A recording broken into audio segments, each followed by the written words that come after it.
போறாங்க. உங்களை பார்த்து தான் உங்க பிள்ளை ஆறுதல் அடைய போகுது. கர்த்தர் அந்த முதன்மையான இடத்துல கர்த்தர் உங்களை நிறுத்த போறாரு.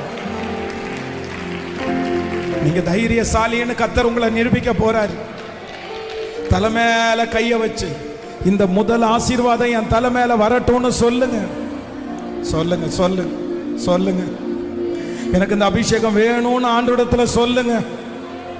ஆண்டவரே, ஆண்டவரே, என் குடும்பம் எல்லா குடும்பத்தை விட பின்னாடி கிடக்குதுப்பா, பின்னாடி கிடக்குதுப்பா.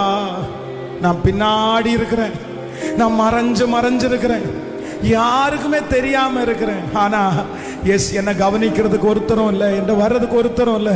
ஆனா இப்போ உங்க வார்த்தை உண்மையானது என்று நான் நம்புகிறேன். வெகு சீக்கிரத்துல பின்னாடி இருக்கிற என்ன தைரியப்படுத்தி தட்டி கொடுத்து முன்னாடி கொண்டு வருகிறதற்காக நன்றி அப்பா.